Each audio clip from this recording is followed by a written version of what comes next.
Donc, les gens s'égarent aujourd'hui terriblement par l'évangile de la fausse bonne nouvelle. Et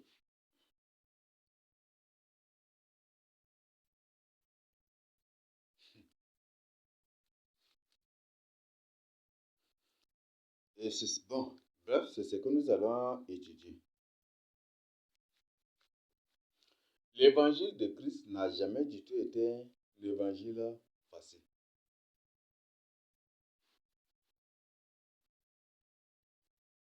Jésus est venu plutôt pour que tous ceux qui veulent le suivre doivent passer par des moments difficiles. C'est ça, non? Vous savez, comment, si Dieu le permet, nous étudierons. C'est les catholiques qui ont traduit la Bible. C'est l'œcuménisme mondial qui a traduit la Bible. Et c'est cette quand on parle de l'œcuménisme mondial, on parle d'une convention, non? Et c'est cette convention œcuménique mondiale qui a créé, qui nous ont imposé les fêtes des démons que les gens célèbrent.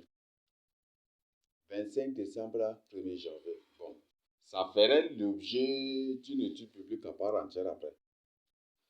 Mais cet œcuménisme mondial, pour leur permettre de duper et d'avoir les filles de Jacob, qu'est-ce qu'ils ont décidé de faire? Ils ont décidé de corrompre la parole de Dieu. Les Africains vivaient dans la crainte de Dieu. Les Africains ne vivaient pas dans les coutumes. Parce que, en lisant vous-même l'œuvre de qui là, de Félix Aubé, intitulée Les coutumes, ou c'est les traditions dans la fabrique de la constitution africaine, c'est ça, non? C'est ça le titre de son œuvre. Même le titre déjà parlant. Parce que n'importe quelle œuvre, le titre déjà c'est le résumé de cette œuvre. Ou le titre est l'idée même générale de l'œuvre. Dans la plupart des cas. Là, dans ce contexte, on va dire que la majorité gagne, c'est ça, non? La majorité, parce que dans la plupart des cas, c'est ça. Donc l'Afrique n'a jamais du tout été un pays, n'a jamais du tout été un continent coutumier traditionnel. Parce qu'on a vu que abrique, c'est ça qui est francisé abrique à Afrique parce que le F n'existe pas en SAR. Le FV n'existe pas en SAR. Et abrica qui est francisé en Afrique en anglais. Donc, ça signifie déjà, il est parti en esclavage de briques, exactement dans Exode 1, où nos pères étaient atterris en Égypte, c'est ça, non? Et directement la décision de les exploiter dans la fabrication de briques, c'est ça, non? Ils sont arrivés en Égypte et on les a employés. Donc c'est ça, on dit, on leur a imposé la fabrication de briques. Donc c'est ça, on dit en Sahara abrica ou abrique. Donc en d'autres termes, il est parti en esclavage des briques, c'est ça. C'est bon? Il est parti en esclavage des briques. Et Mara brique, là, c'est la personne elle-même qui décide d'aller faire ses briques pour eux. C'est ça, non? Souvenir à ses besoins, c'est ça, non? Mais quand on dit abrica, là, c'est qu'il est parti en esclavage des briques. C'est ça, non? Il est parti en esclavage de fabrication de briques. C'est ça, on dit abrica, là, qui est français, qui est anglicisé en Afrique. C'est ça, non? Et abrique, c'est toujours en Sahara aussi, qui est francisé en Afrique aussi.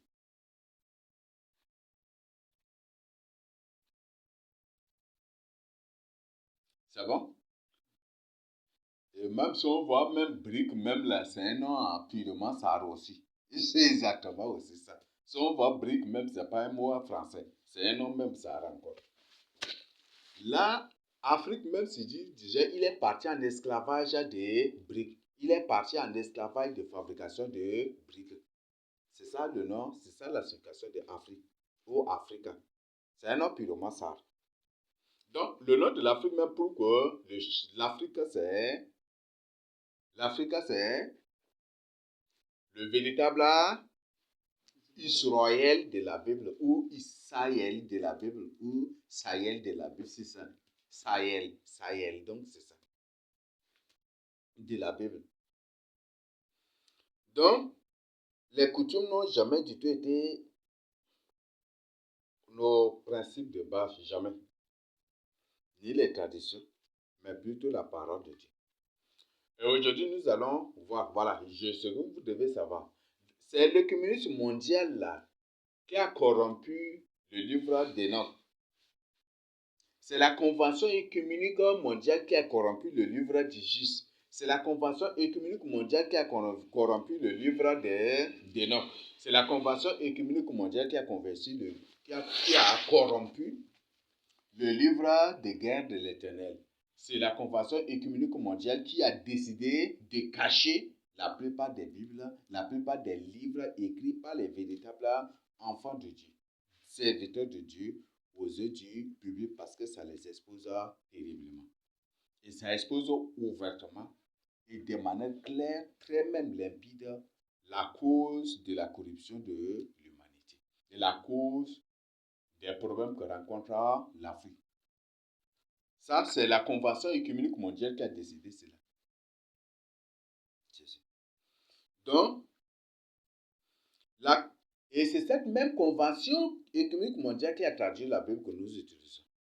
Ce qui fait qu'ils ont changé des mots, ils ont doublé des mots, ça et là.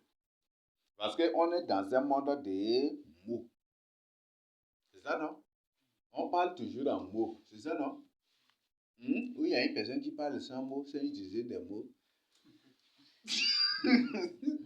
Donc, on est dans une guerre de mots.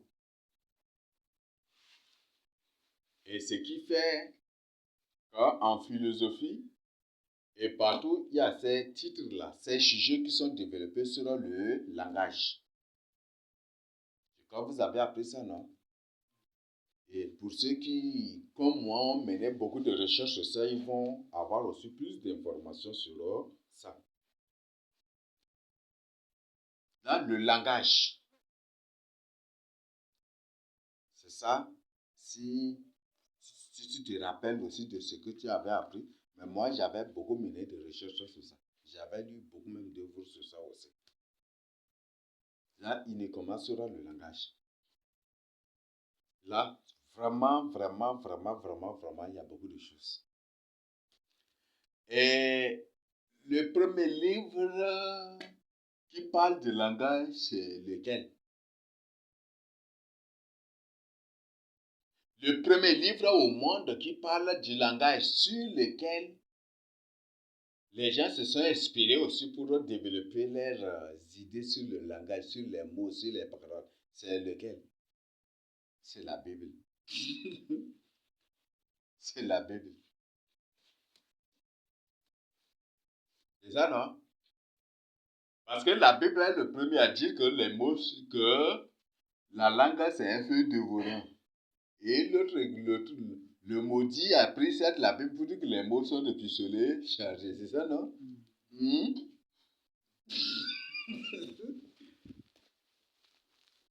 Quand une langue, un seul mot peut être une bombe terrible. La Bible aussi a dit ça, non? Que la langue, c'est un feu qui consume toute une forêt. C'est une bombe aussi, non? Et tout cela, c'est inspiré de la Bible. Et si vous lisez seulement Proverbe, Ecclésiaste, c'est ici, un peu ça, un peu partout, vous allez comprendre. Et c'est ça. Et la Bible, à maintes reprises, nous dit quoi? Que c'est dit, préserve, veille sur ta bouche. C'est ça, non? Veille sur tes paroles. Celui qui parle beaucoup ne manque pas de péché. On trouve ça partout. On nous conseille, la Bible est toujours. Parce que c'est par les mots que Dieu a créé la terre. C'est ça, non? Par la parole, la vérité que Dieu a créé la terre et les cieux de la terre et tout ce qui s'y trouve. Et c'est la parole, la vérité qui a créé l'homme. Donc l'homme est le fils de la vérité. Ce qui fait que si une personne rejette la vérité, sachez bien qu'il n'est pas l'image de Dieu. Si une personne condamne la vérité, il n'est pas l'image de Dieu. Et Jésus était clair aussi avec ceux-là. C'est ça, non? Race de vipères. Vous avez pour faire le diable. C'est ça, non? Des enfants de serpents. Donc, il y a beaucoup là. Donc, tous ceux qui combattent la vérité ne sont pas des fils de la vérité. Parce que le souffle que Dieu a introduit en nous-mêmes, c'est le souffle de la vérité. L'Esprit de Dieu m'a créé, le souffle du Tout-Puissant m'anime. On a dit c'est l'Esprit de la vérité, non? Jésus a dit c'est l'Esprit de la vérité, non? Voilà. Donc tous ceux qui combattent la vérité ne sont pas du tout des fils de la vérité. C'est autre créature. Et Dieu les appelle des races des vipères. Tous ceux qui combattent et tous ceux qui la rejettent. Parce que ce n'est pas la vérité qui les a créés. Le souffle de la vérité n'est pas en eux. La vérité a dit, apparaissez et ils sont apparus et puis c'est fini. C'est ça. Et ils sont apparus et puis c'est fini. Mais toi, la vérité a pris son temps pour former ton nez, ta bouche, c'est ça, non, tes dents, pour... La vérité a pris du temps, hein. C'est ça, non? Pour que tu le ressembles exactement. C'est ça, non? Et la vérité a pris son temps pour te tailler vraiment. À sa taille, tout, pour te former vraiment tes orteils, tes ongles, tout. La vérité a pris tout son temps dans ce travail-là. Même ton sommeil à l'intérieur, la vérité a pris son temps pour m'arranger tout cela avant de prendre de l'argent pour couvrir tout ça. Ça, c'est le vrai labo, hein, vous voyez ça là. C'est la vraie médecine. Ça, c'est la terrible médecine encore. Une médecine inexplicable, c'est ça, non? Hein? C'est ça, non? Vous voyez ça? La vérité a pris tout son temps pour créer des systèmes de canalisation à l'intérieur même de toi. Le système de circulation sanguine même, tout. La vérité a pris tout son temps. Mais elle, là, c'est pas comme ça. Ce qui fait qu'un humain normal, quand il dit la vérité, c'est la vérité. Il sait automatiquement que c'est la vérité. Mais celui qui n'est pas forgé, la vérité n'a pas pris le temps pour le créer. La vérité a dit, apparaissez, et il est apparu. C'est ça la différence. Mais pour nous, Dieu a pris du temps. La vérité a pris du temps pour nous créer. Pour créer, même les formes de tes cheveux, tout. Pour créer tout ce qui est en toi. C'est ça, non? Et créer tous les... Vous veuillez m'excuser si j'emploie certains termes un peu mécaniques ou robotiques, mais les systèmes d'émotion, de tout, c'est ça, non? La vérité a pris tout son temps là. Pour que, et à tout mettre sur place. Pour que, voilà. Si tu es en train de rire, que ta face soit différente. Si tu es en colère,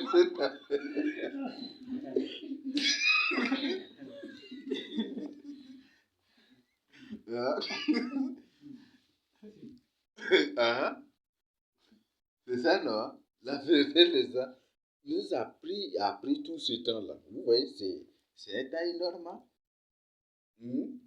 Ça, c'est un temps vraiment. Et c'est ça. Ce qui fait qu'un humain normal, dès que tu dis la vérité, c'est la vérité. Il sait que c'est la vérité. Là, il sait naturellement que c'est la vérité. Mais celui qui n'est pas créé par la vérité, il ne peut pas. Parce que lui, c'est par un seul mot. Apparaissez. C'est un seul mot, non? Et ils sont apparus aussi. Donc, c'est un seul mot. Mais nous sommes composition de combien de mots? Hein? On est composé de combien de mots? Ce qui fait que les anges n'ont pas une forme. Mais nous, on a une forme, c'est ça, non? Les anges sont des esprits, ils n'ont pas une forme. Mais nous, on a une forme. Parce qu'on a une composition de combien de mots? Combien? Donc, voilà, c'est ça. Donc, c'est ce même catholicisme qui a traduit cette Bible. Et ici seulement, ce que nous allons étudier, nous allons découvrir encore un mensonge glissé par le catholicisme. Et vous allez voir. Parce que Jésus ne va pas se contredire. C'est ça, non? Jésus ne se contredit pas. Et nous allons découvrir. Donc, ici, la question d'abord, premièrement, le sujet de notre partage. Est-ce que les Africains peuvent-ils manger des choses impures, mortes et déchirées? Donc, est-ce que les Africains peuvent manger ces choses-là? Et c'est ça le but de notre partage ici. Ça va? Donc, c'est ça, c'est ça le titre de notre partage. Donc, comme je viens d'expliquer, Afrique, Africa, donc c'est déjà, ça signifie, il est parti en esclavage de fabrication de briques. C'est ça, non? Dans Exode 1, dans Exode 5. C'est ça même, non? Le travail, c'est ça le travail de nos pères. Bon, il y a des gens qui, bon, je ne sais pas, ça c'est manque, bon, veuillez m'excuser, hein, c'est manque de niveau, c'est quoi, on ne sait pas. Les messages que j'avais envoyés sur le Sion et puis j'avais présenté Exode 1 et Exode 5 là. Il y a des gens qui ont lu et ils disent qu'ils n'ont pas trouvé ce que j'ai dit là-dedans. Bon, et ils m'insultent. Bon, il y a des gens phénoménaux. Ne savent pas être les phénomènes. Ça, c'est manque de niveau. Ou ils n'ont pas carrément une faculté de réflexion, je ne sais pas.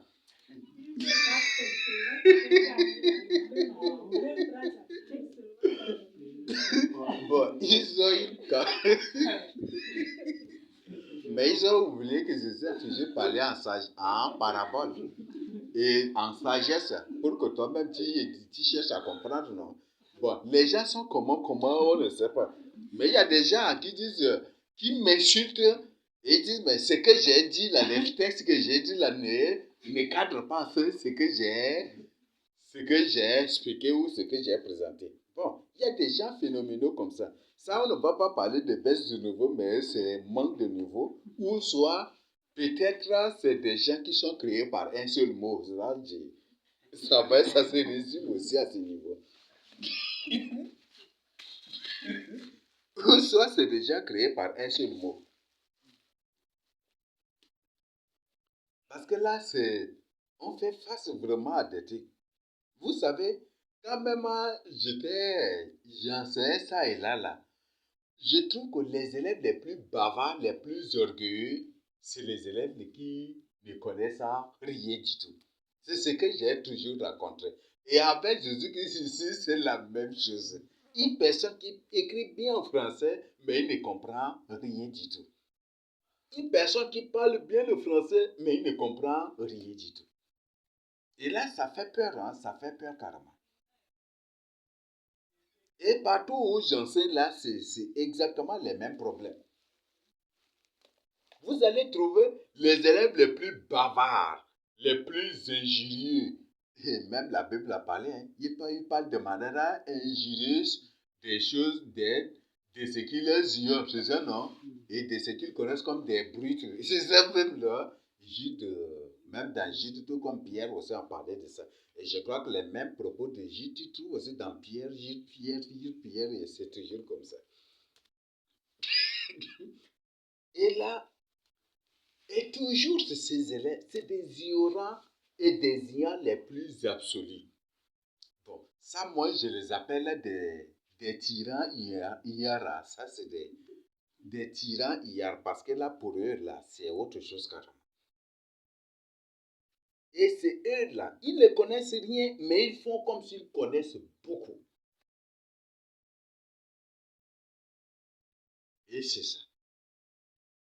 Donc, ce qui fait que n'importe quel professeur, là, je le dis, n'importe quel professeur, dès les élèves voilà, les intelligences, il les connaît. Parce que c'est des élèves calmes qui cherchent à comprendre et quand ils des trucs, eux-mêmes, ils mènent leur propre recherche. Ils mènent des recherches.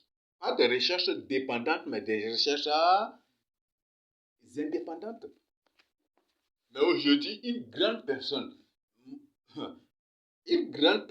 qui a des barbes même blanches, mais tu lui dis quelque chose, il est incapable de mener ses propres recherches. C'est là dans la Bible. Mais tu ne lis pas la Bible, tu ne vas pas comprendre. Et si tu lis la Bible de manière, parce que la Bible est spirituelle, est-ce qu'on se comprend? La Bible est spirituelle. Mais si tu lis la Bible dans le but de combattre Dieu, même la vérité, je crois que Dieu ne va pas t'ouvrir aussi les yeux. Et tu vas toujours parler comme un enfant. Tu seras pire que Nicodème.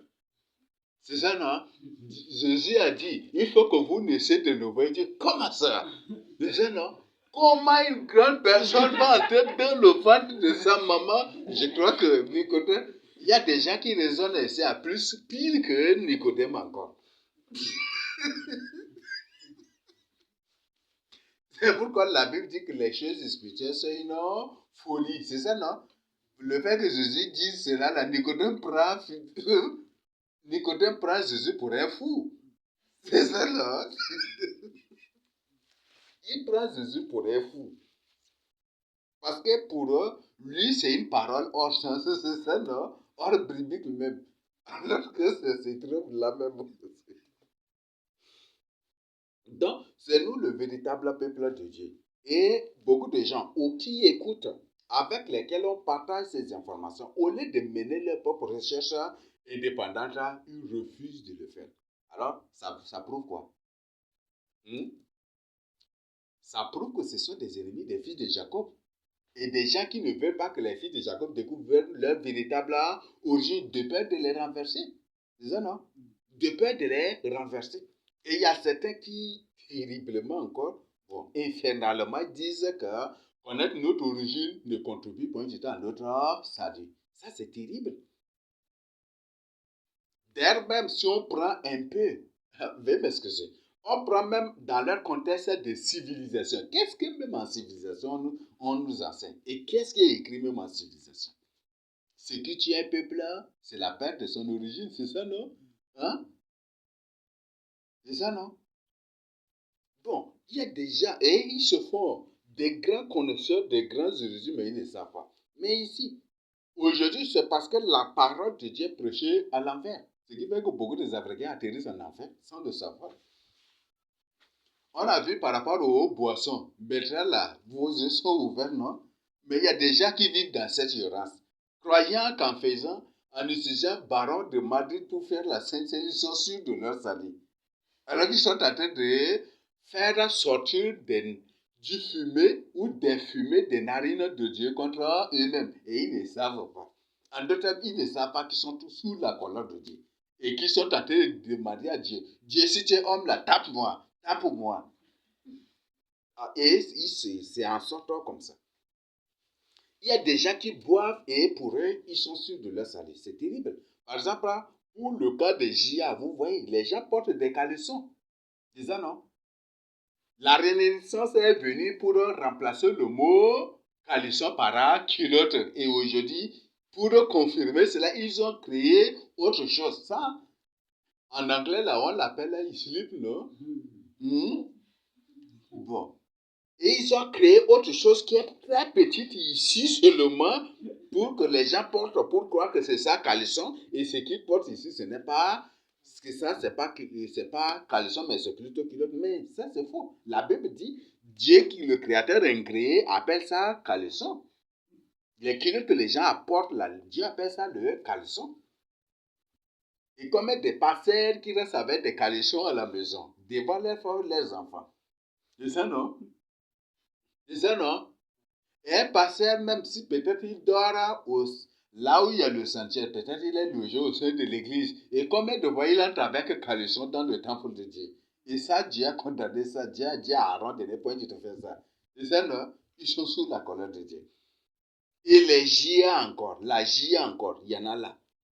Les femmes qui portent des mini-jupes, ça c'est des caleçons qu'elles portent pour venir dans la maison de Dieu. C'est ça, non? Et ils disent qu'ils sont sûrs de leur salut. Parce que la parole de Dieu est prêchée à l'envers. Et c'est notre origine, comme notre origine. On a perdu notre origine, ce qui fait que ces bizarreries sont venues. Parce qu'avant, chez les Sarrats, tu ne vas même pas trouver cela. Une femme même qui porte mini-jupe ou même là, avant même là, il y a une sorte de pantalon là. Ça, on l'appelle bachurono. Ça vient jusque que ça s'arrête ici. On dit non, toi, homme là, il ne faut pas présenter ici. Ton pied ici, il ne faut pas présenter à une femme. Ça c'est pas bon. On nous interdisait ça, non? C'est ça, non? Chez les Sarrats, ça n'existait pas. Une femme de. Les femmes, vous voyez les habits qu'avant les femmes portaient, c'est comment? Ça couvre complètement les pieds même. Il y a certains même qui traînaient même le bout de leur robe ou de leur habit là, traînent même, touche la terre même, non? Derrière, traînent encore derrière. C'est ça, non? Mais aujourd'hui, là, la parole de Dieu est prêchée à l'envers.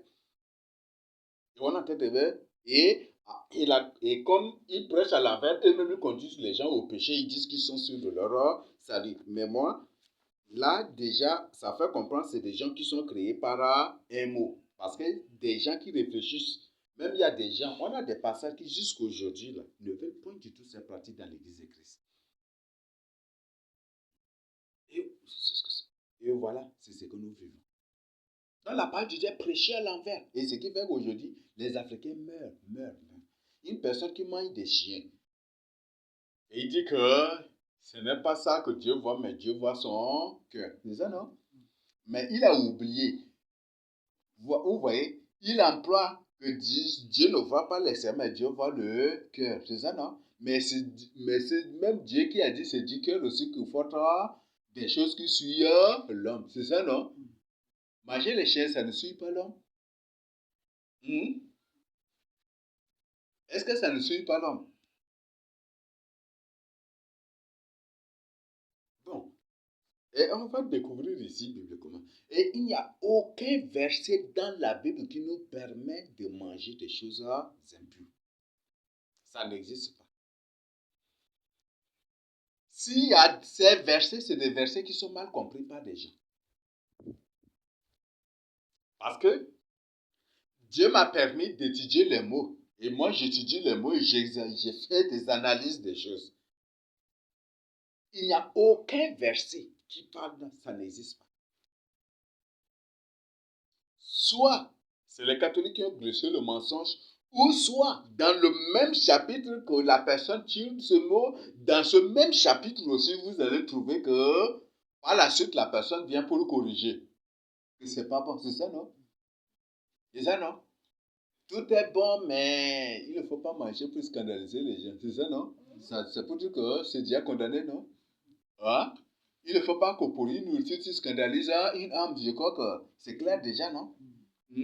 Et si pour une nourriture, toi, tu es là à défendre la nourriture, tu es en train de vivre selon la chair, non? La Bible est très claire. Bon, on va découvrir, c'est ça même. Parce que dans Hébreu, les gens beaucoup plus ne comprennent pas. Et aujourd'hui, les gens prêchent que non, Dieu a condamné la loi. Mais il s'agit de quelle loi? Et qu'est-ce que Jésus a dit ici? Donc, est-ce que Jésus...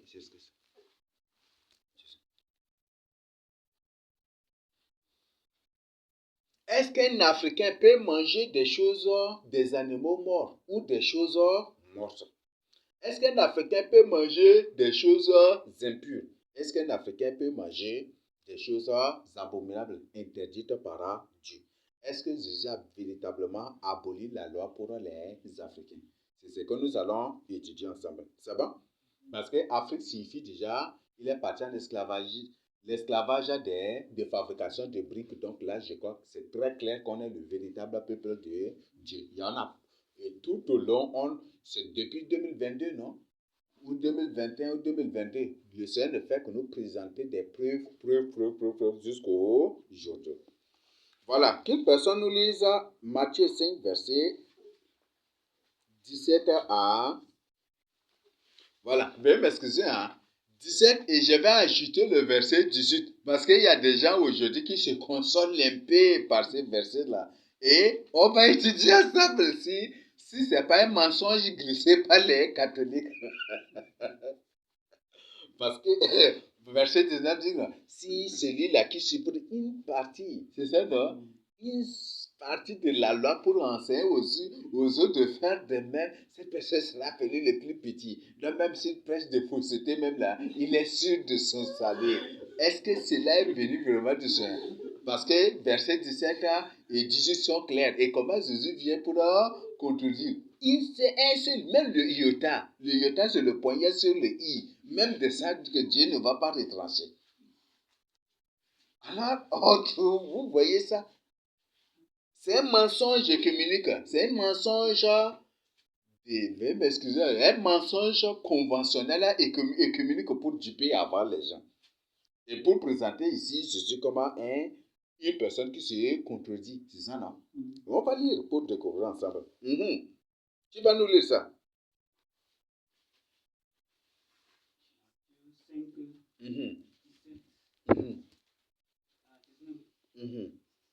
Ne croyez pas que je sois venu pour abolir la loi ou les prophètes. Je suis venu non pour abolir, mais pour accomplir.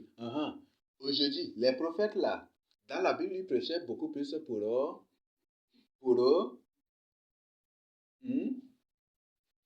la repentance des Africains, c'est ça, non? Les Africains sont le véritable peuple de Dieu, c'est ça, non? Et ils prêchent aussi pour la repentance de Jérusalem. C'est ça, non?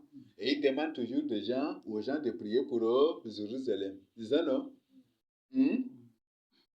C'est ça, non? Aujourd'hui, en présentant la ville de Salles comme Sion, Jérusalem, là, les gens disent que cela ne contribue pas à leur salut. Et Jésus vient en train de dire ici qu'il n'est pas venu pour abolir les prophètes. Vous voyez ça? Certains disent non, Jésus est venu pour abolir le livre de Jérémie. Jésus est venu pour abolir le livre d'Ésaïe. Ce qui fait qu'il n'utilise rien que le Nouveau Testament. Vous voyez? Et qu'est-ce que Jésus a dit quelque part à un docteur? Que tout scribe instruit est celui-là qui tire son trésor des choses nouvelles et des choses anciennes. Ils comprennent, jusqu'aujourd'hui, ils ne comprennent pas cela. C'est pourquoi j'ai dit, on a affaire à des gens, le monde est rempli par des gens qui sont fabriqués par un seul mot, pas des démons. Jésus me met très clair ici. Des choses anciennes et des choses nouvelles. Je crois que c'est très clair, non? Donc, donc, nous qui sommes instruits et qui voulons vraiment être sauvés, nous tirons nos trésors de l'ancienne alliance et de la nouvelle alliance. En d'autres termes, c'est ce que Jésus nous dit. Mais vous voyez aujourd'hui, une personne part à l'église avec un Nouveau Testament, c'est ça, non? Vous verrez, il y a un jour de surprise arrive là. Aujourd'hui, ils font grande bouche, mais on verra ce jour de surprise arrive. Le jour de surprise arrive. C'est bon?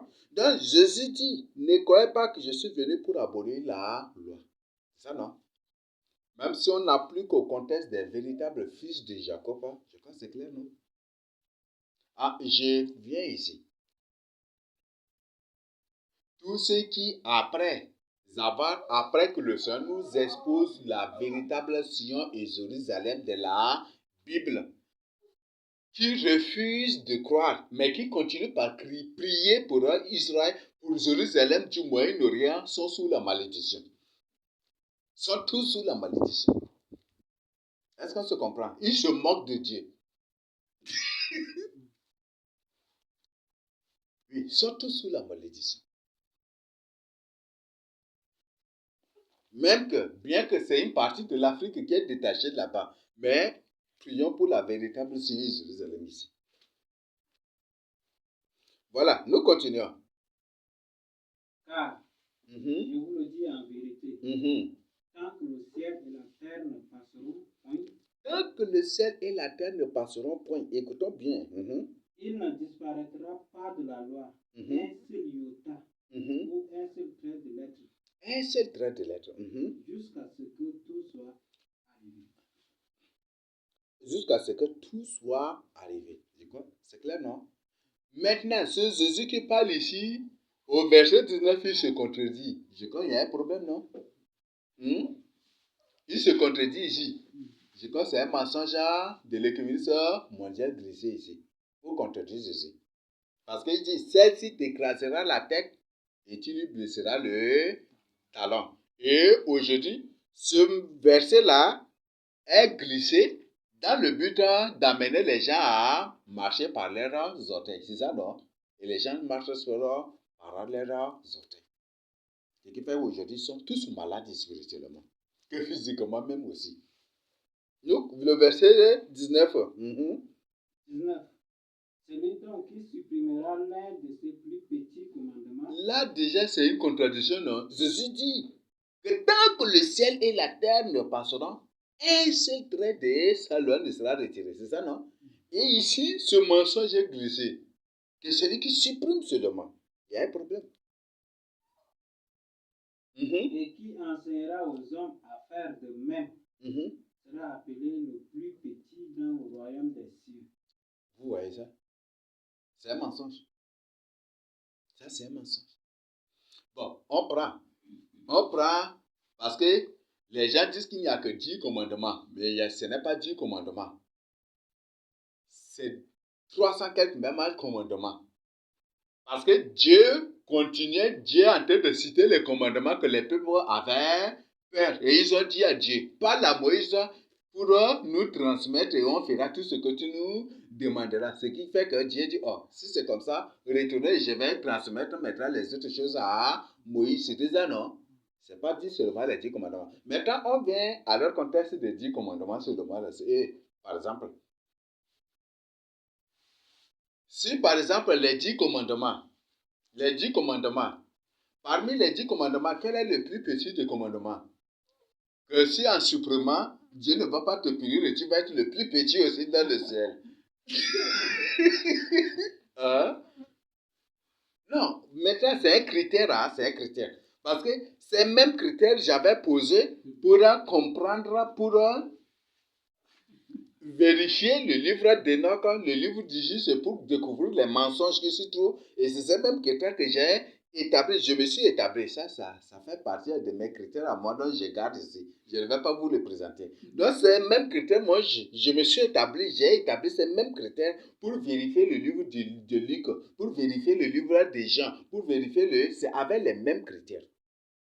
Et après, pour vérifier les lettres aussi. Et pour vérifier, voilà, et ainsi de suite, même à Apocalypse, c'est même chrétien. Veuillez m'excuser, j'ouvre une parenthèse. Pourquoi Jésus, on l'appelle l'agneau, c'est ça, non? Dans la Bible, il y a 2 agneaux. Il y a un agneau, on écrit avec grand A, et l'autre agneau, on l'écrit avec petit a. Et alors, qui est ce deuxième agneau? C'est un mystère que beaucoup de gens ne peuvent pas comprendre et ils ne chercheront pas du tout à comprendre aussi.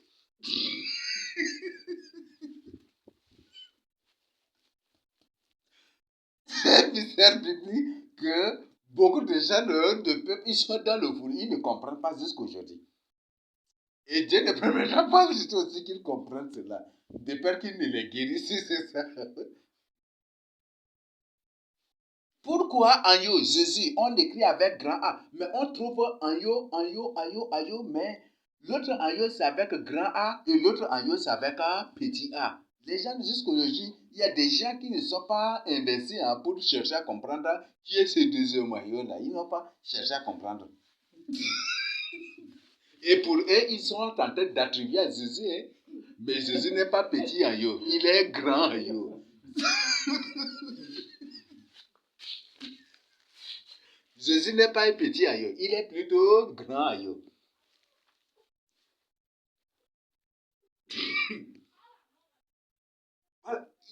Voilà, donc ce sont des choses. Donc, il y a beaucoup de critères que j'ai établis. Et ça m'a permis de comprendre, de démasquer beaucoup de mensonges que l'œcuménisme mondial a introduit dans la tradition de la Bible ici.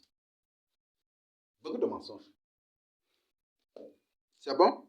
Donc ici, le verset 19, ce n'est pas une parole qui est sortie de Jésus, de la bouche de Jésus. Non.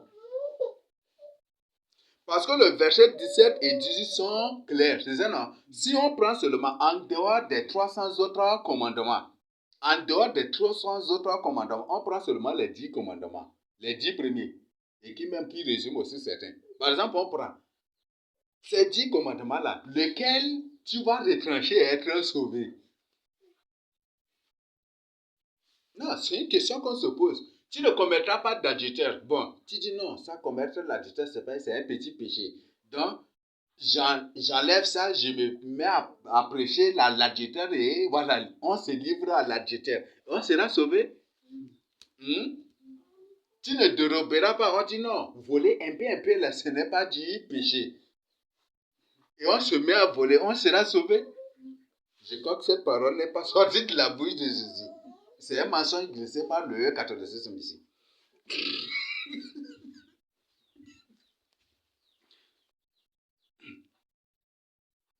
C'est pas une parole qui est sortie de la bouche de Jésus ici. Et tu termines décisionnement ici. Et Jésus est très clair. C'est lui qui supprimant l'un de ces petits commandements. Il a employé le mot commandement. C'est ça, non? Voilà, parmi les commandements que Dieu a donnés. Par exemple, Dieu dit, si tu vois ton ennemi affamé, il faut lui donner à manger. C'est ça, non? J'ai dit, non, ça c'est un petit commandement. Et j'ai dit, maintenant à partir d'aujourd'hui, si vous voyez vos ennemis affamés là, laissez-les. Ne leur donnez pas à manger. Vous serez sauvés. Alors, pourquoi ce mensonge est glissé? C'est dans le but de corrompre. Donc, même les évangiles, ils ont voulu à tout prix aussi. Même, si vous avez vu seulement, voilà, l'histoire des traditions de la Bible, si vous avez étudié cela, vous allez comprendre. Vous allez comprendre. Quand même, il y a des mensonges qui sont introduits dans le livre de Paul. Des mensonges qui sont introduits dans tel livre et un peu partout. Et certaines choses ont été, au lieu que ça soit la vraie, au lieu que ça soit ce qui est écrit, pour roubler les gens, ils ont aussi déformé de manière sage ou en appliquant ce qu'on appelle, parce que il y a les symbolistes qui étaient là aussi, des spécialistes dans et qui étaient là aussi pour jouer aussi ces jeux-là. Et c'est ainsi qu'ils ont agi. Donc, prends les 10 commandements seulement. Les 10 premiers commandements, parce que c'est 300 quelques. Parce que seulement si le peuple n'avait pas crié, Dieu allait continuer par leur cité. C'est ça, non? Et je crois que la preuve est claire aussi. Le peuple avait crié, il a envoyé Moïse, il a commencé par donner d'autres commandements, non? Tu ne répandras pas des faux bruits parmi ton peuple. C'est ça, non? Tu ne te mettras pas à la multitude pour commettre le mal, pour faire le mal. Tu ne porteras pas de faux témoignages contre ton prochain. Tu fais ceci, partout, non? Et tout au long de leur marche, la Dieu ne continuait que par leur donner des commandements. Ça n'a jamais du tout fini. Parce que la parole de Dieu n'a pas une limite. Dieu est infini et sa parole est aussi infinie. Ça, beaucoup de gens ont oublié ces critères-là. Beaucoup de gens ont oublié ces critères-là. Dieu est infini et sa parole est aussi infinie. Sa parole est infinie. Sa parole n'a pas de limite comme Dieu n'a pas de limite. Dieu lui-même est la parole. C'est ça, non? Sa parole n'a pas de limite.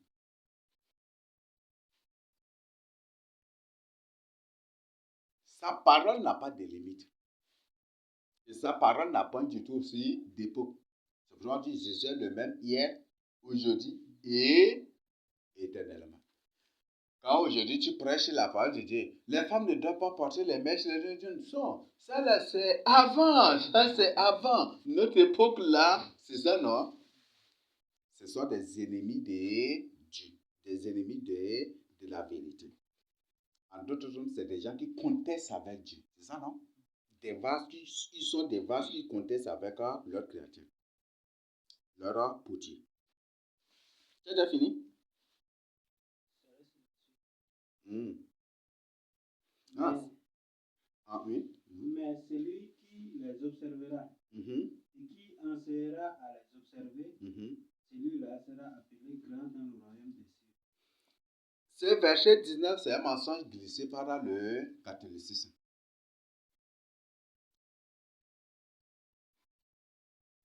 C'est un mensonge glissé par le catholicisme. Parce que même si on vient au contexte de numérologie, ça ne cadre pas. Oui, la Bible dit que la loi de Dieu est parfaite, c'est ça, non? Et comment on va retrancher quelque chose? Non.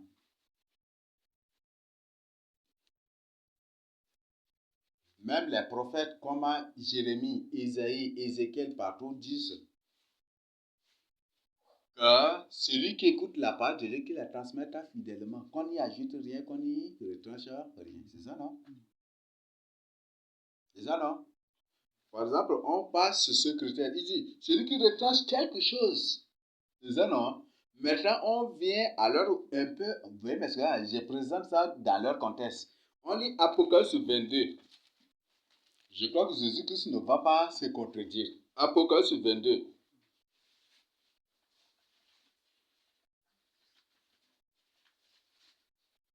Apocalypse 22, 18 à 19. Qui m'a nous lire ça? Ici, si c'est vrai que Jésus a dit cela, c'est que Jésus est maudit. Hein? C'est ça, non? Bah, qui va nous lire ça à haute voix? Ce sont des chrétiens. Si c'est vrai Jésus qui a dit cela dans Matthieu 5, verset 19, c'est que Jésus est maudit. C'est ça, non? Bah, qui va nous lire ça à haute voix? Mhm. Je le déclare à quiconque entend la parole de la prophétie de ce livre. Si quelqu'un y ajoute quelque chose, Dieu le frappera des plus hauts décrets dans ce livre. Ça, si réellement, oui, on continue. Et si quelqu'un retranche quelque chose des paroles du livre de cette prophétie, Dieu retranchera sa part de l'arbre de la vie et de la ville sainte écrite dans ce livre. C'est que Jésus lui-même, pour être on dit, la charité bien ordonnée commence par soi. Le Seigneur lui-même va se frapper par ses fléaux d'abord, non? C'est ça, non? Dieu, Jésus qui transmet ce message, comment lui-même il va dire que si vous retranchez un peu là, vous serez aussi petit dans le royaume de Dieu. Comment Jésus va dire ça? Alors qu'il dit, si vous ajoutez, si vous retranchez, vous n'avez plus droit à la vie éternelle avec lui. C'est ça, non? Et comment Jésus vient se contredire ici? C'est un mensonge qui ne sait pas les catholiques. C'est un mensonge qui ne sait pas l'écuménisme mondial. Ce n'est pas Jésus qui a dit ça. Matthieu 5, verset 19, ce n'est pas Jésus qui a dit ça. Ah, chacun peut établir ça, ces critères-là, vérifier seulement. Ce n'est pas Jésus qui a écrit ça. Qui a dit cela? C'est un mensonge glissé par la Convention œcuménique mondiale. Ce qui fait que le but c'est pour faire quoi? Ah, bien que Dieu condamne l'œcuménisme mondial, mais il a dit quelque part que si vous retirez un peu, vous serez aussi petit, donc vous serez aussi des petits dans le royaume de cela. Vous pouvez retrancher un peu pour adhérer à notre religion mondiale, mais vous serez sauvés, mais vous serez des petits dans le royaume des cieux. C'est ça, non? Et peut-être ils vont prendre 1 Corinthiens 3, verset comme elle là. Il sera sauvé, mais comme au travers du feu, là. C'est 1 Corinthiens 3, verset comme elle là. J'ai déjà oublié. Et beaucoup de gens se consolent par ça, hein. Je dis, le jour de surprise arrive. Le jour de confusion arrive. Beaucoup de gens se consolent par cela. Mais le jour de confusion arrive. C'est bon? Ici, donc, maintenant, si on vient au contexte des véritables fils de Jacob, Jésus a bien dit au verset 17 et 18, c'est ça, non? Le verset 19, on vient d'étudier.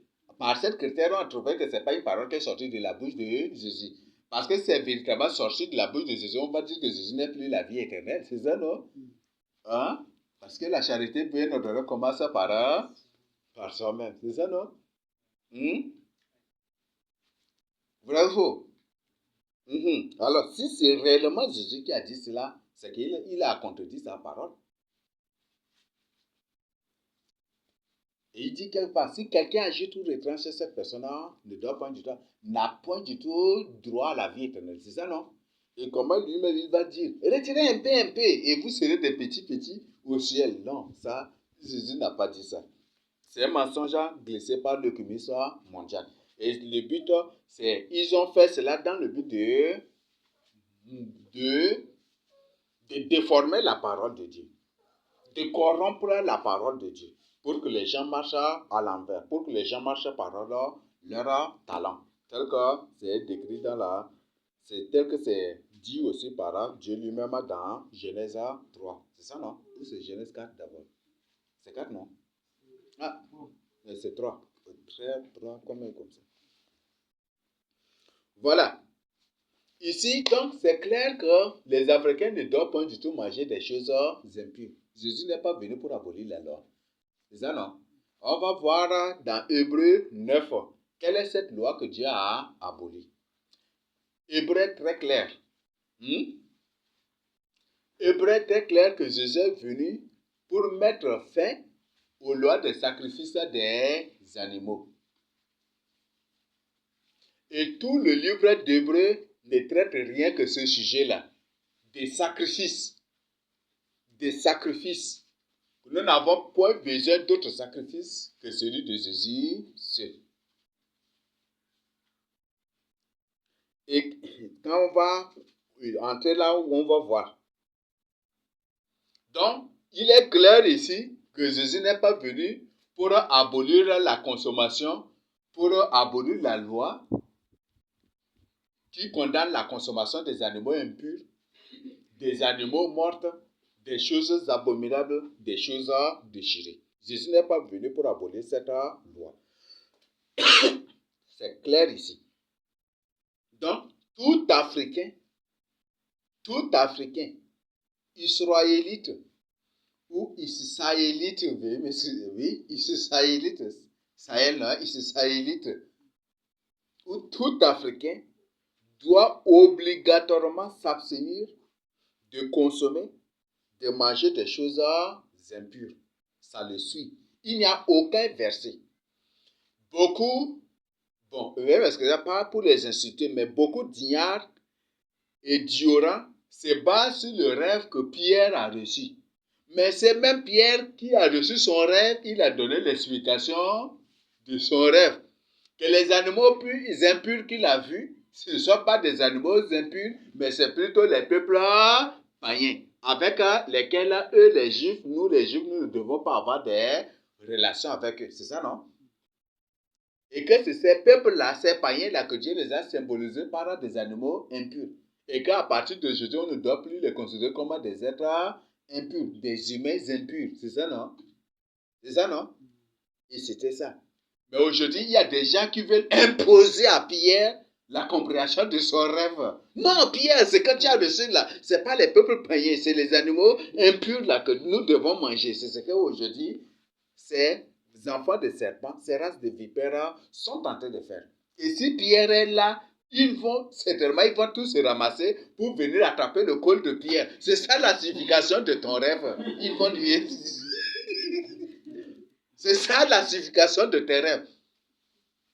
Si tu n'acceptes pas, on va te tuer. C'est ça, ils vont lui faire ça.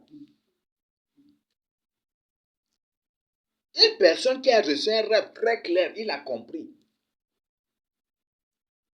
C'est seulement si Dieu ne lui avait pas donné ce rêve-là, je crois qu'il ne va pas accepter d'aller chez Corneille.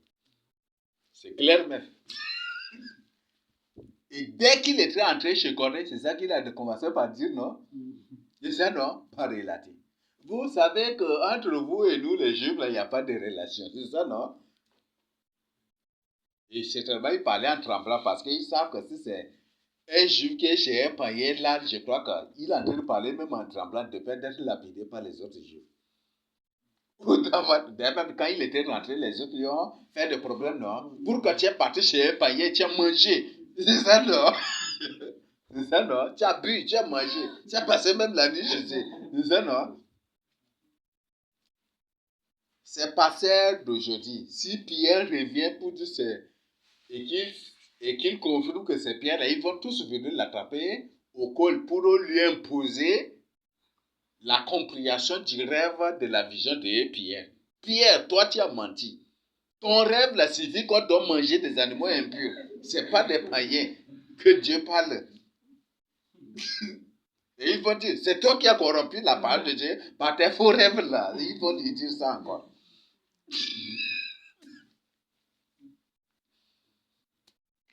Donc, il n'y a aucun rêve. J'ai dit, il n'y a aucun verset biblique qui nous permet de manger des choses impures. Donc, un Africain ne doit point du tout manger un animal mort. Un Africain ne doit point du tout manger un animal impur. Un oiseau impur, des choses impures, il ne doit point du tout manger. L'Africain qui ose le faire, le disciple du Seigneur Jésus-Christ qui ose le faire, il n'a point du tout sa part avec Dieu. C'est ça. Même Apocalypse 22, combien, 18, non, c'est combien là? Combien de lire là? 18 à 19, je crois que c'est clair. Ah, verset 18, c'est ça non? La numérologie. Pourquoi le verset 18? Vous prenez 18 là est égal à 3 fois 6, non? Donc, autant de 666, ce qui retranche quelque chose de la parole de Dieu, ou ce qui ajoute, non point du tout droit à la vie éternelle. Et autant de l'Antichrist, les gens aujourd'hui ont tout modifié. Ils n'ont point du tout droit à la vie éternelle. Et quelque part, je crois que le verset 11, qui va nous lire le Apocalypse 22, verset 11, que celui qui se souvient, je crois que c'est clair ici, non? Qui va nous lire ça à haute voix? Apocalypse 22, 11. Que celui qui est injuste soit encore injuste. Que celui qui est injuste soit encore injuste. Que celui qui est sans pitié soit encore sans pitié. Que celui qui est sans compassion soit encore sans compassion. C'est ça, non? Que celui qui n'a pas d'amour, qu'il continue par ne pas avoir l'amour dans sa vie. Que celui qui est souillé se souille encore. Que celui qui est souillé se souille encore. Dans la Bible, dans Lévitique 11, dans Deutéronome 14, qu'est-ce que Dieu dit? Les animaux impurs vous rendent impurs, non? Ne vous souillez pas par ces choses-là. Ni même un animal là qui est pur déjà. Il y a un animal qui est pur. Mais s'il est mort et que tu le prends pour manger, tu deviens impur devant Dieu. Et tu pars en bourse, tu trouves une gazelle qui est déjà morte, tu la prends quelque pour amener à la maison pour manger, tu deviens aussi impur. Dieu condamne cela. C'est le temps maintenant de la sanctification. Et si la personne qui refuse de se sanctifier pour continuer par se souiller, qui se souille encore? C'est ça, non? Et le verset 18 à 19 dit qu'il n'a point du tout droit à la vie éternelle avec lui. Oui, tu continues. Et que le juste pratique encore la justice. Que le juste pratique la justice. La justice, c'est l'application de la loi. C'est ça, non? De la loi de Dieu. C'est bon? Donc, la justice, c'est l'application de la loi de Dieu. Là, ici, je crois que c'est clair. Et la consommation des animaux purs et impurs sont des lois que Dieu nous a données. Des commandements que Dieu nous a donnés. Oui. Et que celui qui est saint se sanctifie encore. Que celui qui est saint se sanctifie encore. On ne finira jamais du tout par se sanctifier. Jamais. La parole de Dieu n'a pas de limite, mes frères et sœurs. La parole de Dieu n'a pas de limite. Beaucoup de gens oublient pourquoi Jésus a symbolisé le Saint-Esprit par le vent. Ils n'ont pas compris. C'est ça, non? Pourquoi Jésus s'est symbolisé par l'éclair? Ils ne comprennent pas. L'éclair sort, on ne sait pas d'où il est sorti, d'où il va disparaître. Les gens ne comprennent pas du tout cela. La parole de Dieu n'a pas de limite. Et on ne finira jamais du tout par se sanctifier. On ne finira jamais de se sanctifier. Et aujourd'hui, personne dit, je suis chrétien déjà, je suis déjà baptisé, sauvé, confirmé, ou peut-être ceci. Et pour lui, il est déjà sauvé, il n'a plus besoin de la parole de Dieu. Vous avez affaire à des gens créés par un seul mot. Apparaissez, et ils sont apparus. Donc c'est ça, ils sont incapables de réfléchir. Vous avez affaire à des démons, à des enfants des serpents. On ne finira jamais du tout par se sanctifier. Même les sardis, on ne finit jamais du tout par éduquer un enfant. Même quand on était enfant, même on lui disait, même toi, Moïse, le jour où tu as des barbes blanches, et que tu as des enfants même qui ont des barbes blanches, tu fais quelque chose, on va passer devant toi pour t'éduquer. Si ça y est, de chicoter, même on va te chicoter. C'est ça, non? Là, chez nous, on nous disait ça. On ne finit jamais. Même en sein de l'éducation, on dit l'éducation ne finit jamais. On ne finit jamais par être éduqué. Et on ne finit jamais par se sanctifier. Pourquoi? Il y a un texte biblique qui a parlé de ça, mais j'ai oublié. Que celui qui en a fini avec la mort a fini avec le péché. C'est ça, non? C'est ça, non? Là, ça veut dire quoi? C'est juste après la mort que ta sanctification finit. C'est juste après la mort que la sanctification finit. S'arrête, c'est fini. Mais tant que tu vis, ta sanctification continue.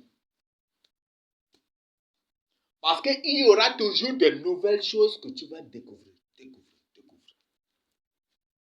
Mais des gens ne comprennent rien du tout. Il y a des gens qui disent, on ne travaille rien qu'avec la Bible. Mais combien de livres de la Bible qui sont cachés?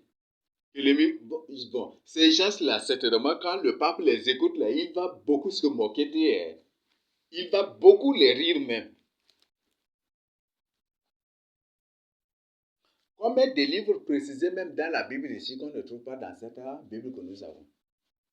Pourquoi le communiqué mondial a caché cela?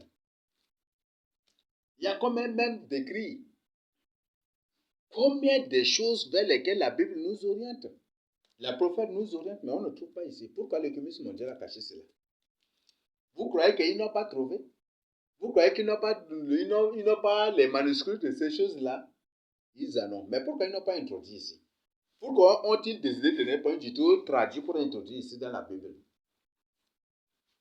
Parce qu'ils savent que ça les expose. Parce qu'en partageant eux-mêmes, ils réveillent les gens dans la crainte. Tout comme l'arche de l'Alliance était découverte ici au Tchad, et ils ont tout fait pour que les gens ne le chassent pas. Mais le Seigneur nous a exposé. Oui, le Seigneur nous a exposé. Le Seigneur nous a présenté cela, le Seigneur nous a exposé vraiment cette vérité. Il nous a exposé, bon, bien m'excuser. Le Seigneur nous a exposé ce mensonge-là. Ce qui nous cache, le Seigneur nous a exposé cela. Vous voyez ça? Voilà, donc ici c'est clair. Un Africain ne doit pas du tout manger des choses impures. C'est ça, non? Et l'Africain ne doit pas du tout toucher au vin. C'est ça, non? Parce que par la suite, on vient carrément, si Dieu, on étudie carrément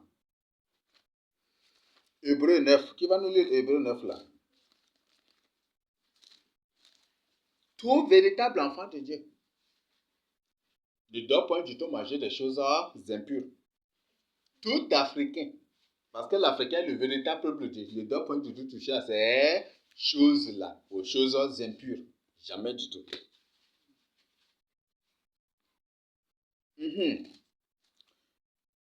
Hébreu 9.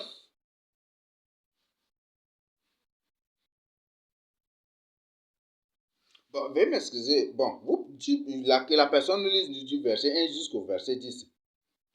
Du verset 1 à 10. Qui va nous lire à haute voix? 1 à 10. Verset 1 à 10. La première alliance avait aussi des ordonnances relatives au culte de le sanctuaire terrestre. Un tabernacle fut en effet construit dans la partie antérieure appelée le lieu saint. Était le chandelier, la table et le fait de proposition.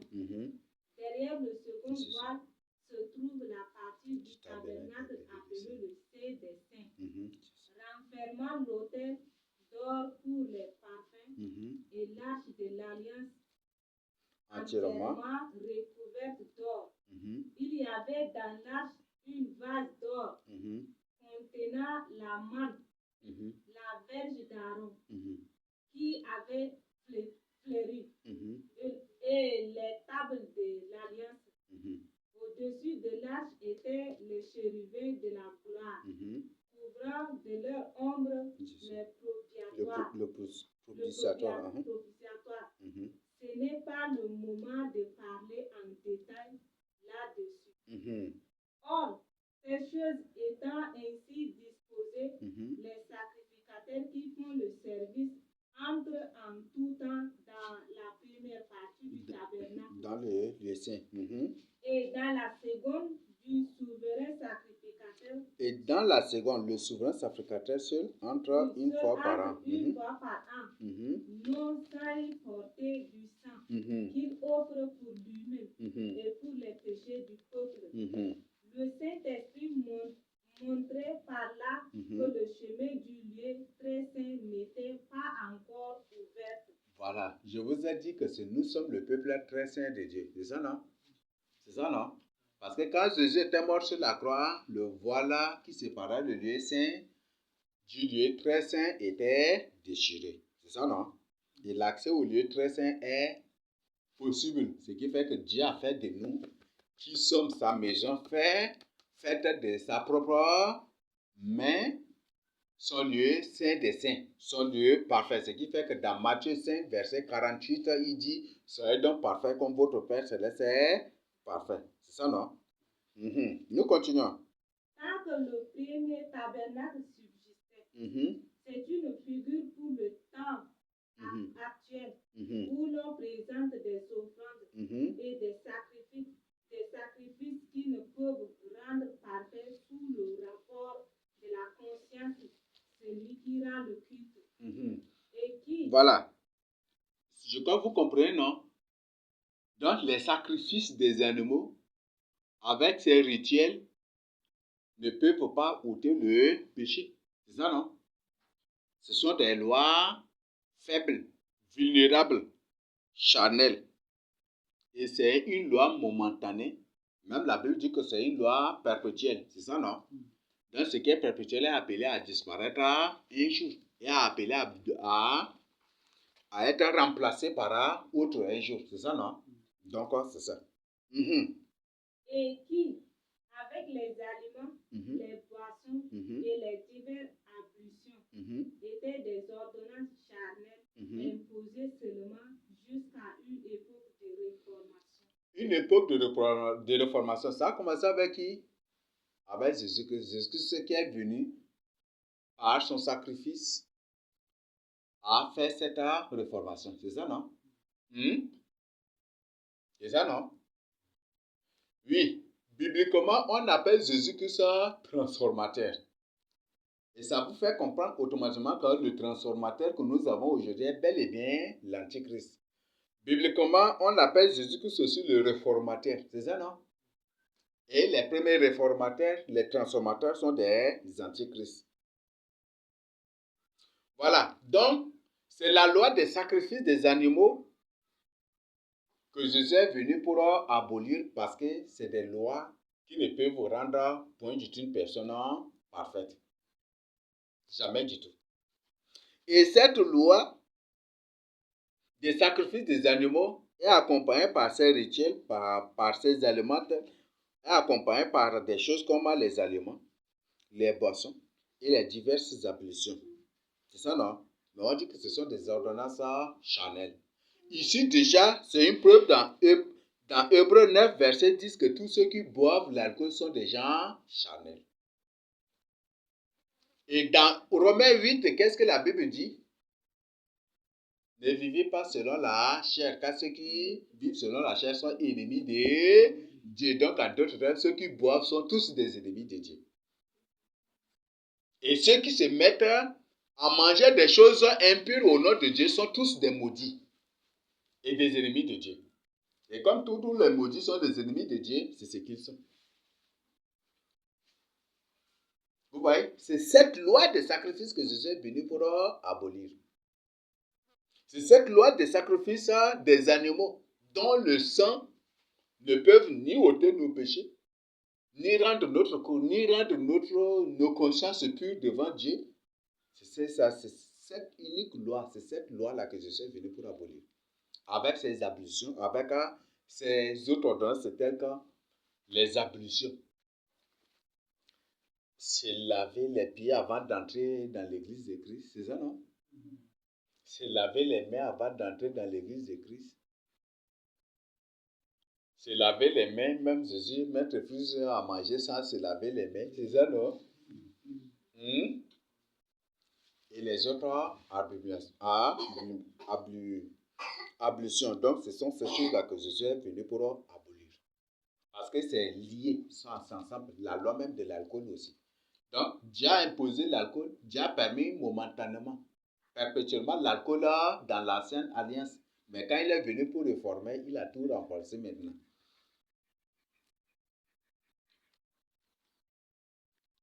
Vous voyez ça? Mais Christ, au verset 11, mais Christ est venu comme un souverain sacrificateur des biens à venir. Il a traversé le tabernacle plus grand et plus parfait, qui n'est pas conçu de main d'homme, c'est-à-dire qui n'est pas de cette création. Il est entré une fois pour toutes dans le lieu très saint, non avec le sang des boucs et des veaux, mais avec son propre sang, ayant obtenu une rédemption éternelle. Vous voyez ça? Ça, c'est le verset 11 et 12. C'est très clair ici. Donc, c'est la loi des sacrifices des animaux que Dieu a abolie. C'est cette loi des sacrifices des animaux avec ces rituels, tels que les aliments. Parce que quand vous venez au temple pour offrir des sacrifices, il y a certains sacrifices pour lesquels Dieu vous impose de venir avec des liqueurs fortes ou des boissons ou des vins que vous devez apporter obligatoirement. Et d'autres aliments, si possible, vous pouvez apporter. Et quand on offre le sacrifice, et si à votre part, on vous donne, vous mangez votre part en buvant et pas prendre la tière rassasiée déjà là. Tu te lèves, tu danses là que... C'est ça, non? C'est ça, non? C'est ça, non? Hein?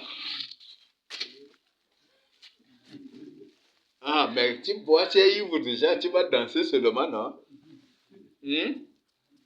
Est-ce qu'une personne ivre loue le Seigneur en esprit et en vérité?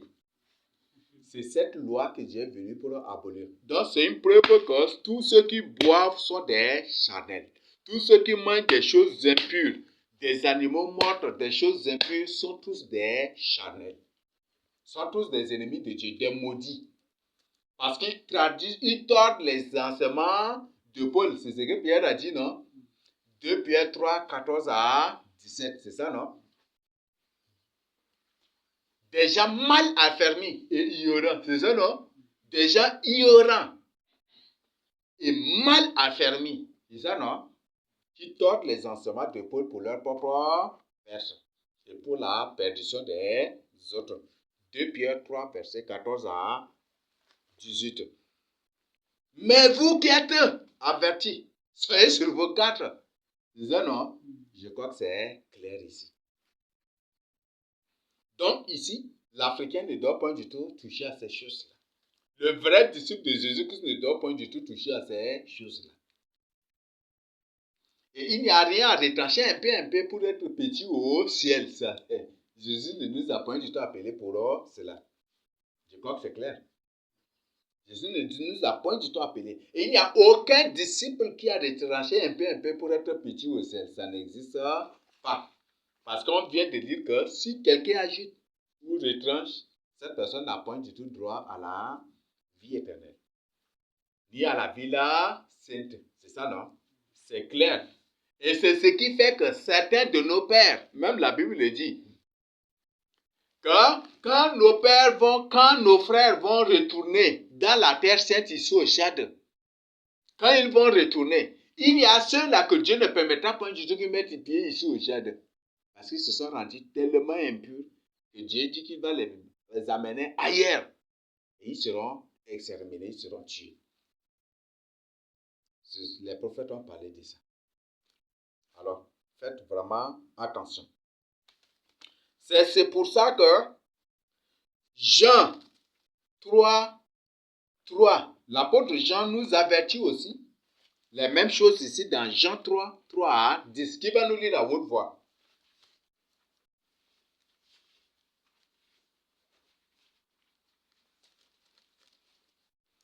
Et Jean 3 à 10.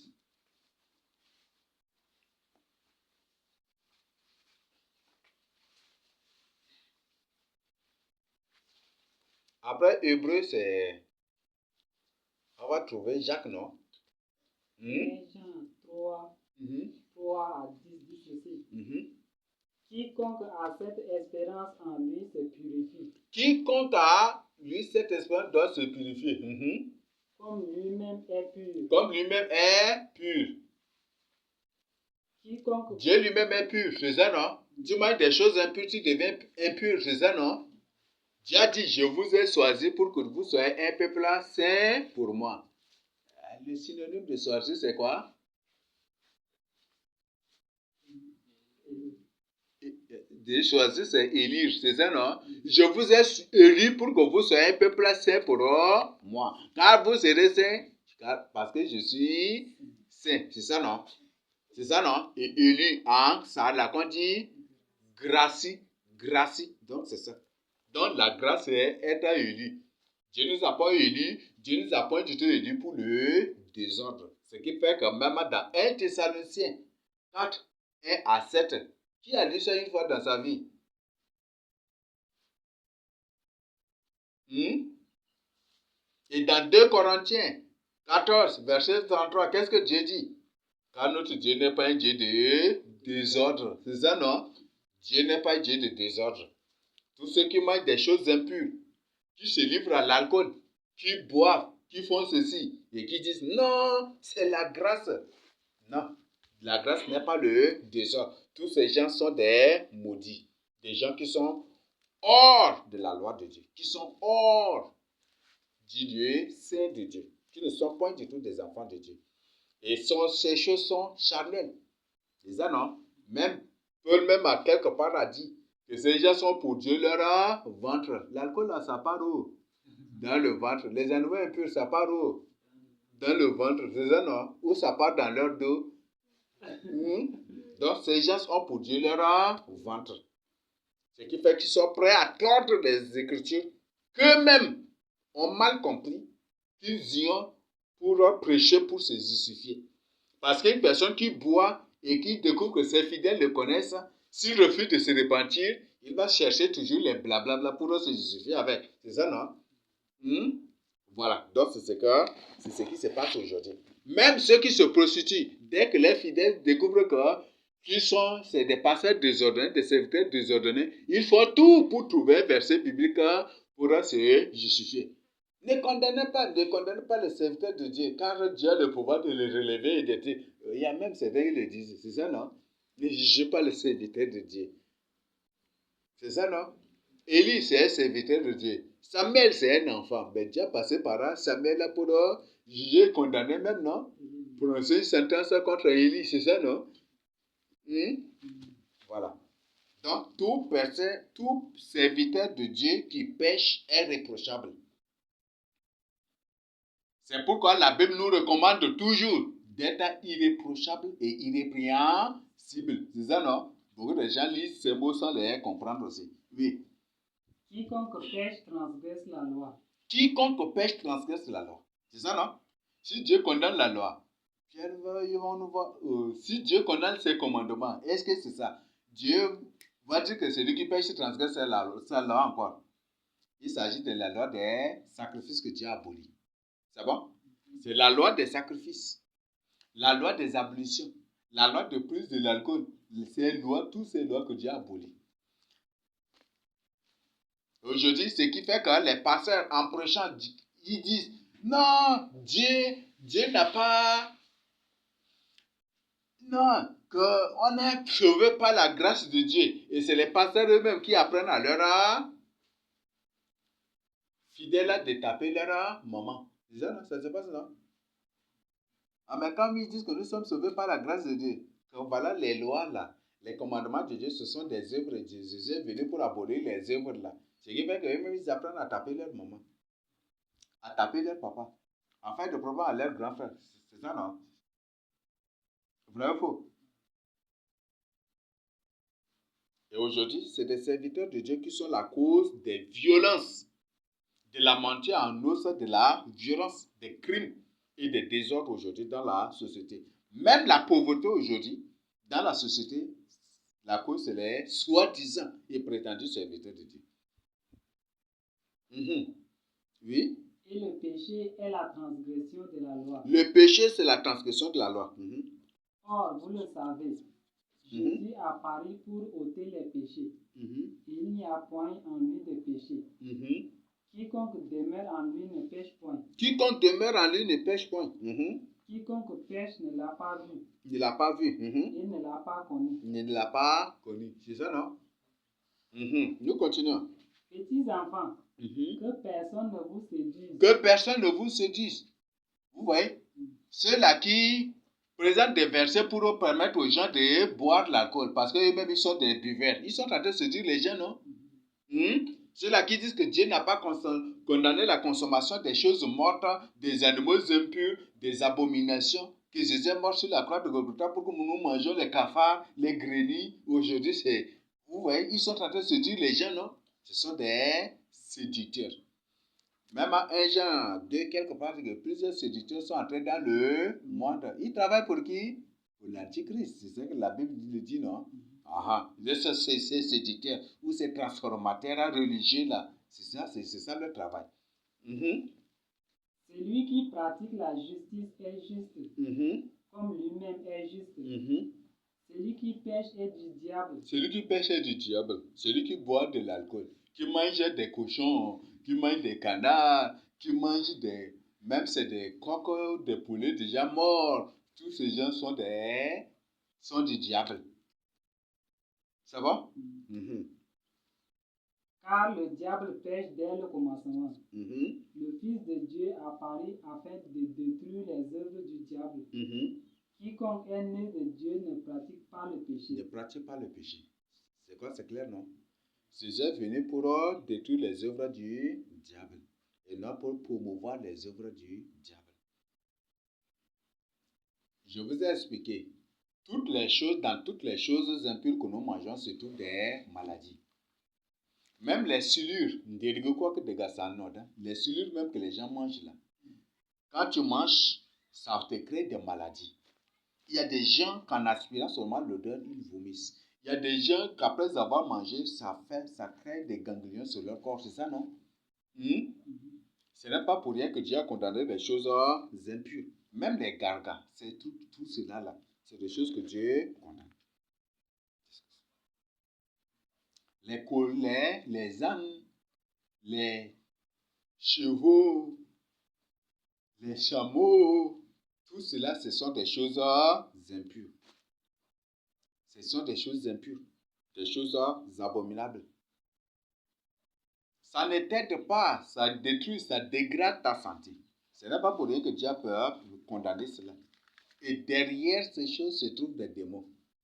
Ces animaux impurs sont des images des différents démons que les gens adorent sur la terre.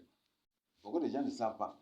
Et une personne qui prend un chien, il prie dessus. Seigneur, sanctifie cela, bénis cela. Il prend bâton là, coucou, il le tue et il mange cela.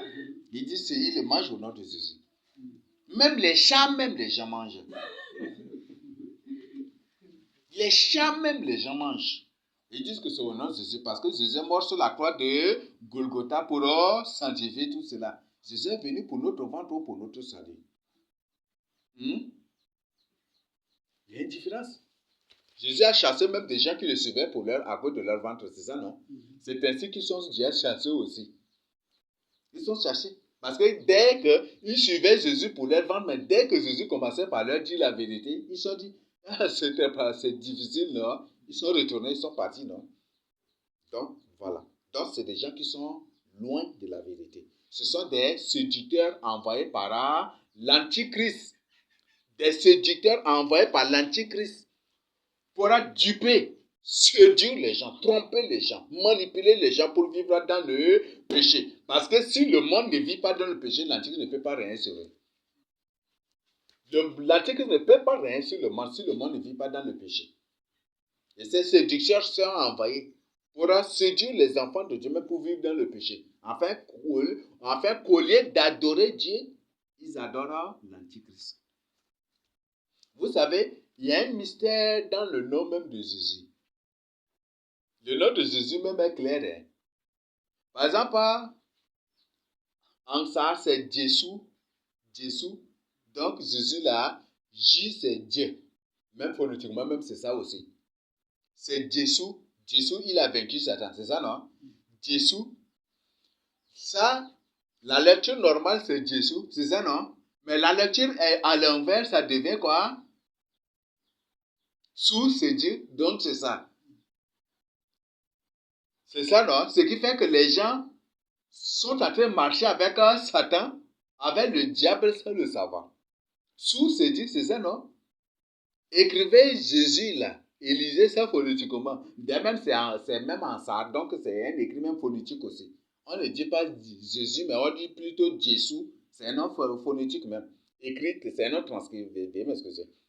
Donc on ne lit pas Jésus, mais on lit plutôt Jésus. C'est un nom phonétique, un nom transcrit. Donc on lit Jésus. Et Jésus là, si vous écrivez comme ça, vous lisez à l'envers.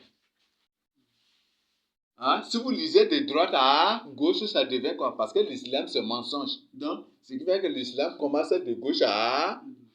C'est ça, non? Hein? De droite à gauche. Donc, l'islam commence de 0 à moins infini. C'est ça, non? C'est ça, non? Et tandis que avec Jésus, ça commence de 0 à plus infini. Donc, pour dire que les musulmans, c'est pour renvoyer les gens en enfer, en d'autres termes, c'est ça. Donc, quand tu lis maintenant à l'envers, ça devient sous, c'est dit. Donc, le diable est avec nous. Donc, c'est ça. Si personne n'est pas avec Jésus, la vérité, il devient disciple, il devient sous, il devient directement sous, c'est dit. Disciple de sous, c'est dit. C'est exactement ça, hein. Il est automatiquement enfant de sous, c'est dit. Le diable est avec nous, donc ils sont directement avec le diable. Vous voyez ça? Donc, je crois que c'est clair ici. Donc, Jésus n'est pas venu pour que nous menions une vie de Dieu. Tu as déjà fini? Oui, là, vous continuez. Parce que la sémence de Dieu demeure en lui. La sémence de Dieu demeure en lui. Et il ne peut pécher. Il ne peut pécher. Parce qu'il est né de Dieu. Il est né de Dieu. C'est par là que se font reconnaître les enfants de Dieu et les enfants du diable. Quiconque ne pratique pas la justice n'est pas de Dieu. Non plus celui qui n'aime pas son frère. C'est ça, non? Je crois que c'est clair. C'est par là que nous reconnaissons les enfants de Dieu et les enfants de Satan.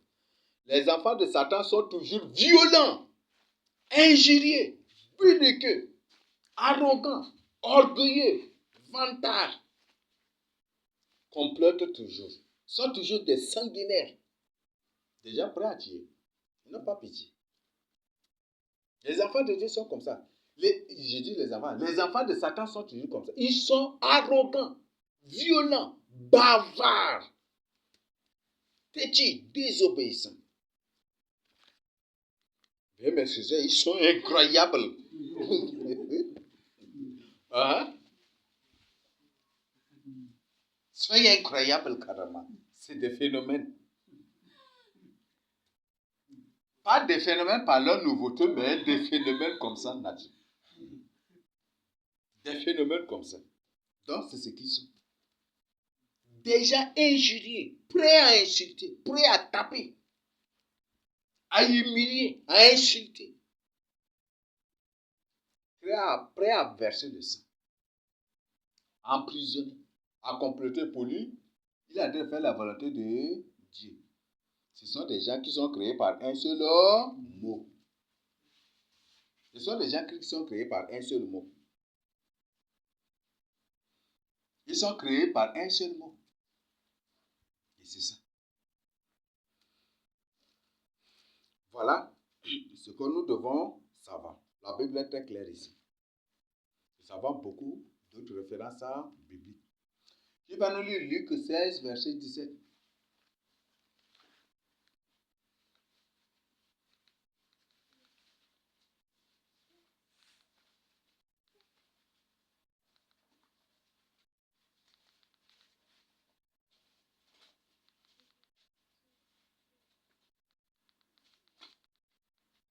Luc 16, verset 17. Mm-hmm. Il est plus facile que le ciel et la terre passent Mm-hmm. qu'il ne l'est qu'un seul trait de lettre de la loi vienne à tomber. C'est clair là, non? C'est ça, non? Mm-hmm. Jésus est clair là déjà. Jésus est très clair. Jésus est très clair ici. Rien ne doit être retranché de sa parole. C'est ça, non? Rien ne doit être ajouté. Vous voyez? Rien ne doit être ajouté. Mais, par exemple, vous prenez en théologie, il y a des ajouts même à la parole de Dieu, non? Il y a beaucoup même de choses qui sont ajoutées. C'est des bêtises et des conneries. Donc, c'est clair qu'un Africain, qu'un véritable enfant de Dieu, qu'un véritable Africain et un véritable disciple de Jésus-Christ ne doit point du tout manger ni des choses mortes, ni des choses impures, ni des choses abominables. Mais ceux-là qui sont créés par un seul mot, des démons, ça c'est leur nature. La Bible les appelle desquels? Des hommes animaux. Ce sont des animaux. Même on dit, le diable est le plus rusé de tous les animaux de la brousse, c'est ça, non? Est-ce qu'on a dit que le diable est le plus rusé de tous les humains de la terre? Des animaux de la brousse. Ce sont des hommes animaux. Ce qui fait qu'ils sont colériques, colérés, sanguinaires, prêts à verser le sang, prêts à tuer, prêts à comploter, en prison et font du mal aux gens. Ce sont ces hommes animaux-là qui, quand Jésus était pendu au bois, il disait, tu as sauvé les autres, non? Sauve-toi maintenant. C'est ça, non? Tu as dit que tu es fils de Dieu, non? Que Dieu te délivre maintenant. C'est ça, non? Tu t'es confié à Dieu, non? Que Dieu là, te délivre maintenant. C'est ça, non? Ce sont des hommes animaux. Ce sont des hommes animaux.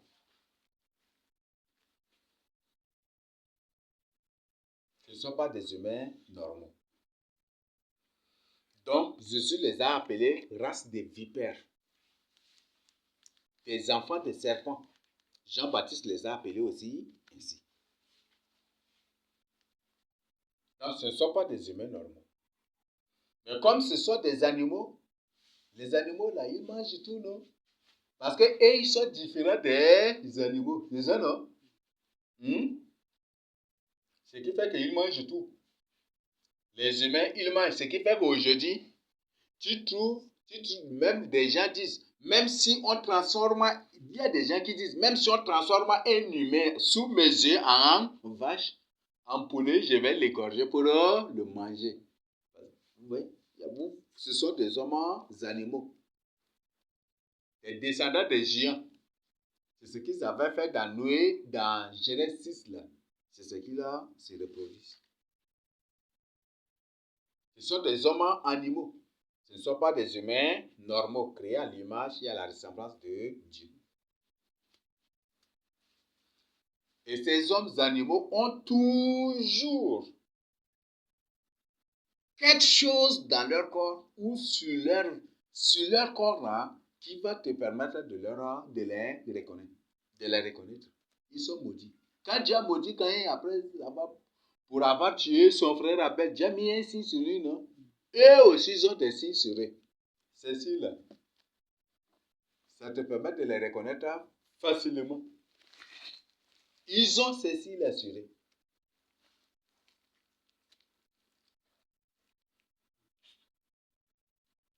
Et aussi, ils ont ces signes-là.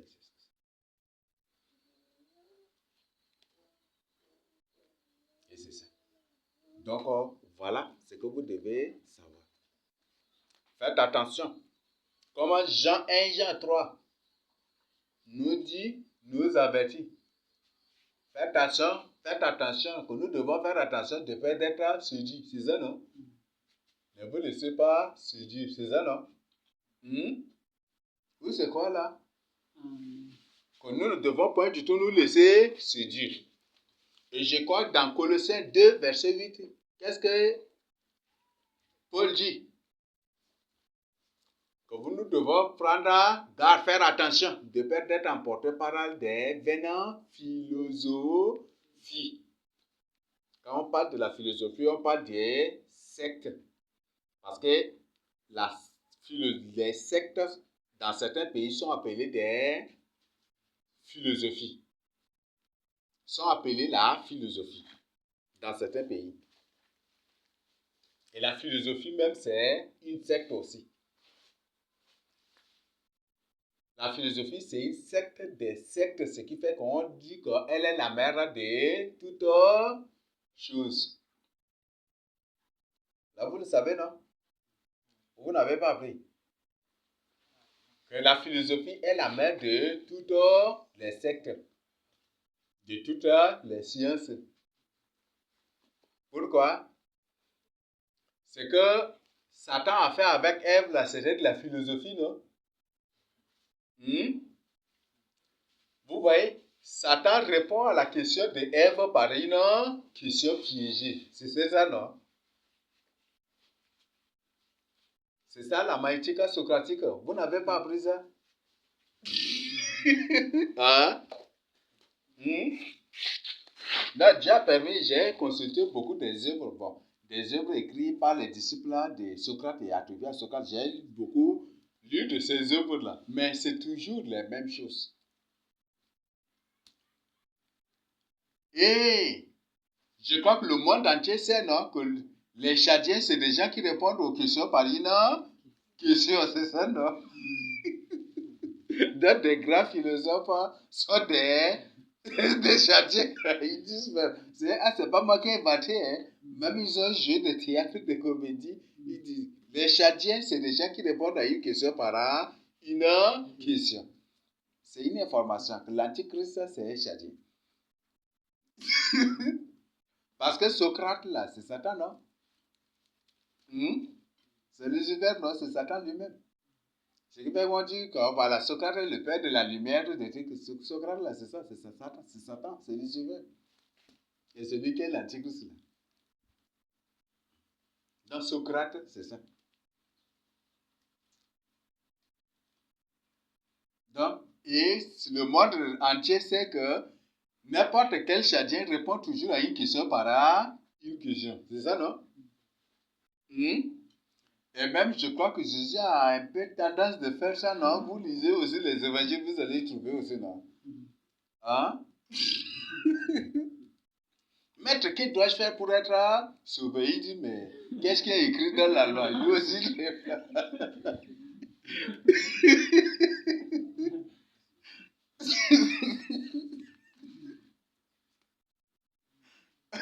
Tu lui poses la question pour comprendre, lui, il te pose la question, c'est toi qui réponds à la question.